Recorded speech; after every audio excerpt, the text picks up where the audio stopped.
Hi guys, and welcome back to my Evilness podcast or to my Evilness channel. Thank you so much for joining me today. Disclaimer, I mean absolutely no harm to anyone who I may mention in today's video or podcast. It is all just information I have compiled via news articles and the internet, etc. to put together to tell you about today's case, which today we will be talking about the true crime case of Theo Hayez. So Theo Hayez was born on the 29th of September of 2001 to parents Vincent Delforge, who was his mother, and Laurent Hayez, his father, in Belgium. Theo was taking a gap year and backpacking around Australia before starting his university studies in engineering. Theo arrived in Byron Bay, New South Wales, Australia on Wednesday the 29th of May 2019. Byron Bay is a huge tourist destination with its gorgeous landscapes and oceans. The promise of adventure or spiritual awakening. It is known for its nightlife, but it's also said to be a little pretentious. Most of the locals are friendly, however some are wary of the often young tourist crowds. Byron Bay greets almost 2 million guests annually.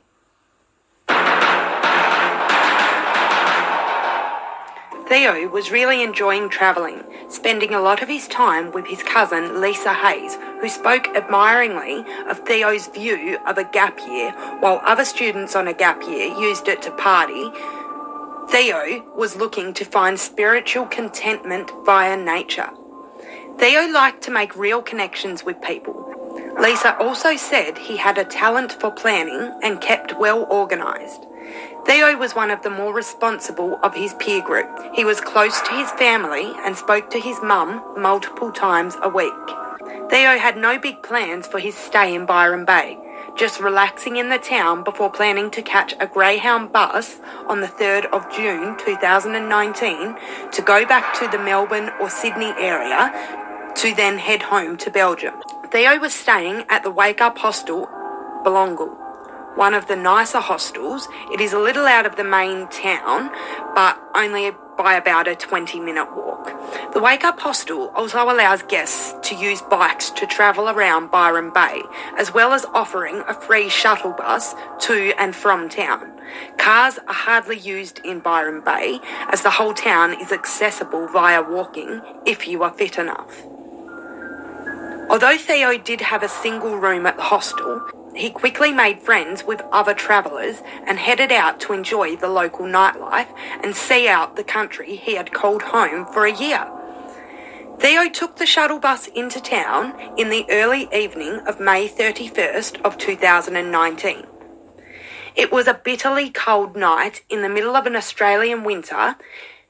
It was actually the coldest night historically recorded for May and June in Byron Bay, based on weather data from Cape Byron weather.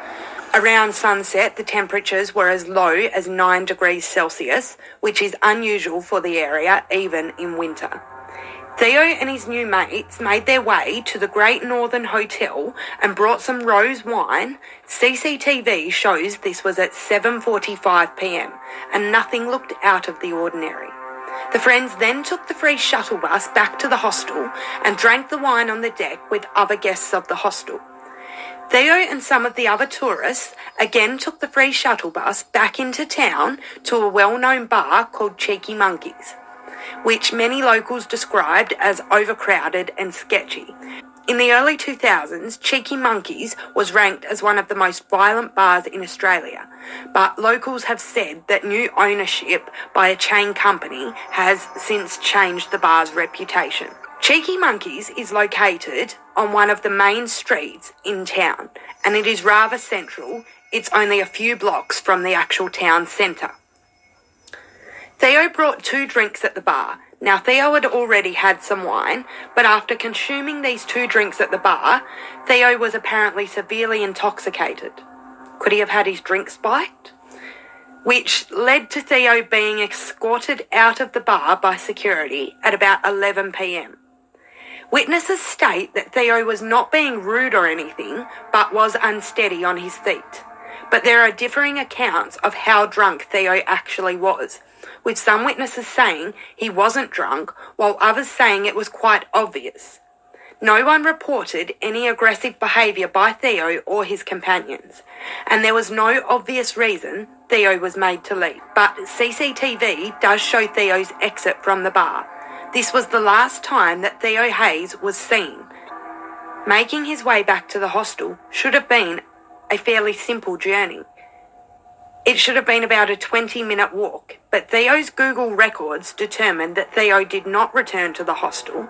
The CCTV footage had shown Theo walking on Kingsley Street, which ran off Johnson Street, where Cheeky Monkeys is located.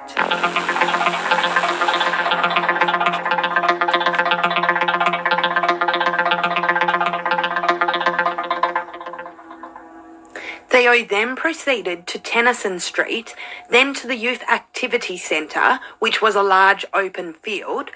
Theo then went, at quite a fast pace, to the Milne Track, which was located on the other side of the island to where the Wake Up Hostel was. Next, Theo's phone showed he went to Tallows Beach, but he took a path through heavy bushland that investigators say would have been almost impossible to navigate at the speed that Theo was travelling, especially being new to the area. This is one of the reasons that some people think that Theo was not alone. Locals say the area of bush where Theo was making his way through would have been pitch black at that time of night and can be confusing even to people familiar with the area. So to navigate it in such a short amount of time was baffling. Another reason is apparently tourists just don't go to that area. The Milne Track isn't beautiful, it's not special, nor is it easily accessible. It simply goes from Milne Street through thick bush out to the coast of Tallows Beach. Theo's GPS data showed that once Theo had made his way out of the bush, he headed up Tallow Beach towards the Cosy Corner Beach. At this time, Theo was still sending messages to friends who insist that it was Theo sending them, as the messages were in French, his native language, and written in Theo's style of writing.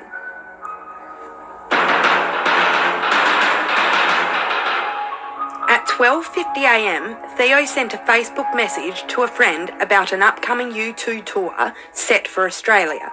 The last time that anyone heard from Theo was via a text he sent to his stepsister at 12:55 a.m. via WhatsApp. Theo's Google records also showed that multiple times he searched for the way back to the hostel, but he didn't attempt to follow the directions. Then, just before 1 a.m, Theo's phone went offline. It pinged again on the 1st of June at 1:42 p.m. the next day. This is just a connection of the phone pinging to a local cell tower, which all phones do, but this does tell us that Theo's phone was switched on at that point. The tower that connected to Theo's phone was located close to Cosy Corner Beach. It was the Cape Byron cell tower. After this though, Theo's phone did not make another connection.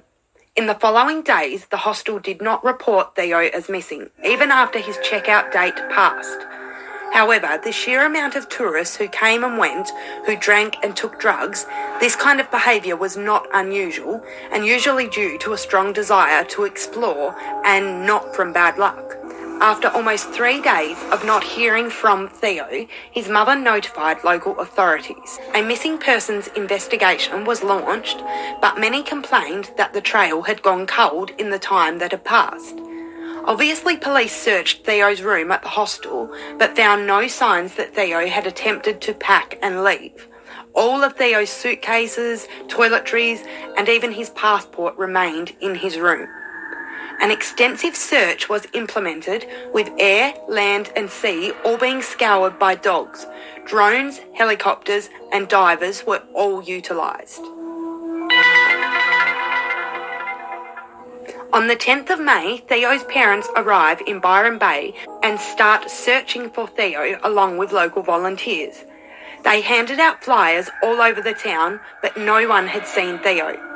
On the 3rd of July, police officially call off the physical search. On the 7th of July, a group of volunteer searchers found a baseball cap which looked similar to the one Theo was seen wearing in CCTV footage from the night he had vanished. This hat was found in the lighthouse area near where Theo's phone was last picked up. The family are adamant that the hat is Theo's, but DNA testing on 2 hairs found were inconclusive. Including Theo, there are over 2,500 long-term missing people in Australia. This title is given to those who have been missing for 3 months or more. 6 of this register have disappeared just a few kilometres from Byron Bay. 3 weeks after Theo was last seen, a Byron Bay resident was walking along Clark's Beach dunes and found a large stick with a creepy message. This stick appeared to have blood stains on it. The man's wife said that when her husband found the stick, he first noticed the strange lettering and then the blood stains. She posted a picture of the stick to her social media while she waited for the police to come and get it. The lady said, although police did pick the stick up, they did not treat the area like a crime scene, not even taking any photos of the area. The stick was approximately 1.5 metres long with the words, "The Judge," in big black letters. One end was wrapped in duct tape. Soon after, a woman came forward to police and said on the 2nd of June, 2 days after Theo went missing, while driving on the Pacific Highway, she saw 2 men on the road. One of these men appeared to be in his 30s, flagged her down near Coffs Harbour, 240 kilometres south of Byron Bay at around 4:30 a.m. The other man seemed to be laying on the road as if unconscious or dead. But the lady did not feel safe stopping, so she continued on and later called the police and uploaded a video to Facebook describing her experience and crying as she worried someone might be injured. Police checked the area, but they could not find these men. When she later saw a news report on Theo and remembered the man on the ground was wearing light-coloured pants and black shoes, the same clothes Theo was last seen wearing on the CCTV camera, she told the police, but she never heard back from them. In a press conference, Theo's father said, "I promised Theo's little brother that I would bring his brother home. Please help me keep my promise to him." And to this day, the case of Theo Hayez remains unsolved. So that is the case for today. Thank you guys so much for listening. I hope you enjoyed it. A like and subscribe would make you pretty amazing. And I will try and get another one done really soon. Have a great day. Bye.